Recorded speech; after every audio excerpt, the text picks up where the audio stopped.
नमस्कार। स्वागत है आप सभी का हमारे YouTube चैनल में। तो दोस्तों, कहानी शुरू करने से पहले अगर आपको दिल गहराई तक छू लेने वाली कहानियाँ, सच्ची और क्लासिक हिंदी कहानियाँ सुनना पसंद करते हैं तो आपके अपने चैनल सुहाना सफ़र विद कल्पना को सब्सक्राइब करके आपका छोटा सा एक प्रयास यानी कि एक लाइक और भी बेहतरीन और नायाब कहानियाँ आप तक लाने की नई ताकत और प्रेरणा देता है। तो चलिए बिना देर किए शुरू करते हैं आज का सफ़र। आज आपको हम सुनाने जा रहे हैं एक दिल को छू लेने वाली कहानी, हिम्मत वाला। जो ये कहानी है वो एक छोटे से गांव में रह रहे एक व्यक्ति गौरा के ऊपर है, जो अपने परिवार के साथ हंसी और खुशी से रहता है। तो चलिए शुरू करते हैं आज की कहानी। हिमालय की तराई में एक छोटा सा गांव बसा हुआ था। वहां गौरा अपने परिवार के साथ रहता था। बूढ़ी माँ और एक बहन के सिवा दुनिया में उसका कोई नहीं था। उन्होंने कुछ भेड़ें और बकरियां पाल रखी थी। गौरा रोज सवेरे उन भेड़ बकरियों को लेकर पहाड़ की ओर चला जाता था। गौरा अक्सर अपनी भेड़ बकरियों को घास के मैदानों में छोड़ देता और पहाड़ों की ओर निकल जाता। वह उस जगह के चप्पे चप्पे से परिचित था।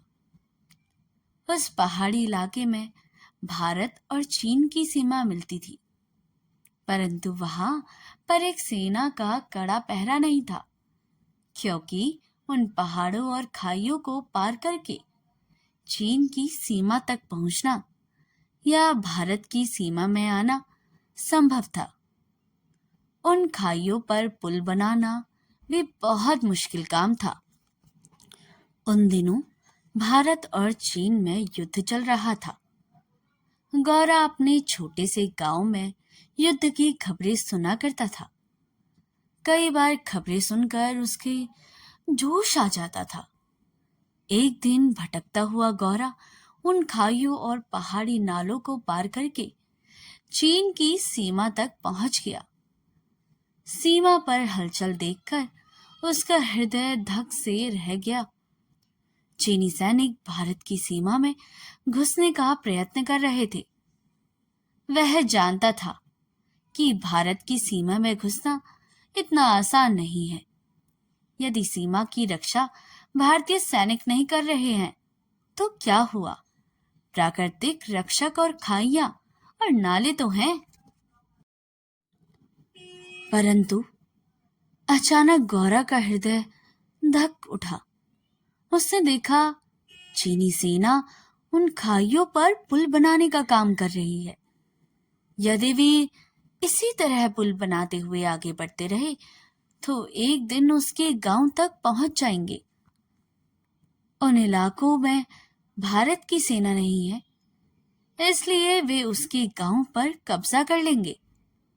पुल देखने के लिए वह छिपछिपाता उस पर पुल तक पहुंचा, जो बन ही चुका था। वह लकड़ी का एक झूलता पुल था। उसमें मोटी माटी सी लकड़ियां लगाई गई थी और उन्हें लोहे की रस्सियों से बांधा हुआ था।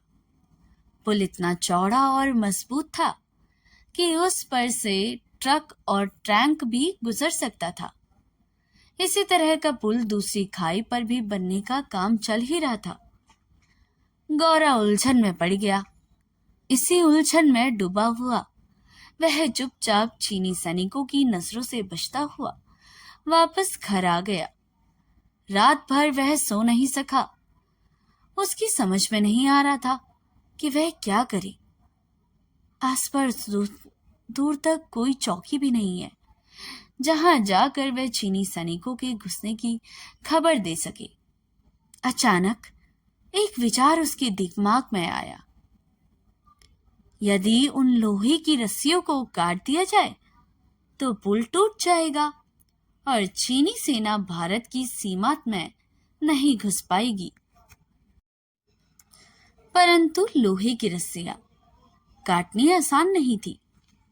फिर टूटा हुआ पुल देखकर चीनी सैनिक सतर्क भी हो सकते थे। अतः उसने तय किया कि वह लोहा काटने वाली आरी से पुल की लोहे की रस्सी आधी ही काटेगा। इससे पुल तभी टूटेगा जब उस पर से कोई ट्रक या टैंक गुजरेगा। तब ट्रक या टैंक धड़ाम से हजारों मीटर गहराई की खाई में जा गिरेगा। फिर वह निश्चिंत हो गया और होकर सो गया। दूसरे दिन जब गौरा छिपकर वहां पहुंचा तो चीनी सैनिकों ने और 3 झूलते पुल तैयार कर लिए। आगे भी काम तेजी से चल ही रहा था। दिन में उन पुलों की रस्सियां नहीं काटी जा सकती थी क्योंकि सैनिकों की नजर पड़ सकती थी। उससे बचने के लिए यह काम रात को ही संभव था।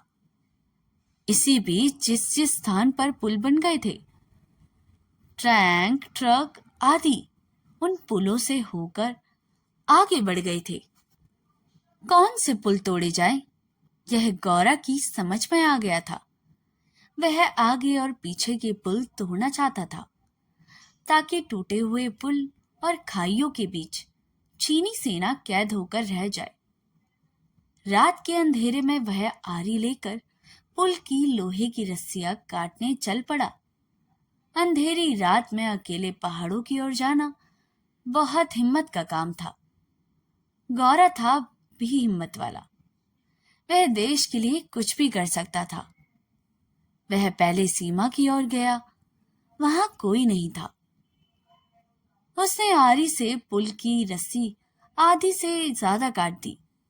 वहां से होता हुआ वह अंतिम पुल की ओर आया जिसका काम चल रहा था।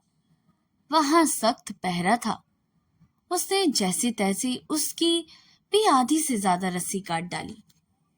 इस तरह उस रात में उसने सारे पुल बेकार कर डाले। अगले दिन नए पुल को पार करने के लिए जैसे ही बारूद से भरा एक ट्रक आगे बढ़ा, पुल टूट गया।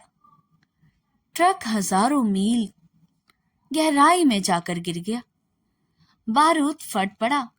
कान फाड़ देने वाला धमाका हुआ और एक आग का गुब्बारा वहां बन गया। इसे देखकर चीनी सैनिक घबरा गए। गोला बारूद को बचाने के लिए जैसे ही वे पीछे हटते, पुल टूट जाता और उसका गोला बारूद भी नष्ट हो जाता। सारे पुल टूट जाने के कारण उन पहाड़ियों के बीच चीनी सेना बंद हो गई।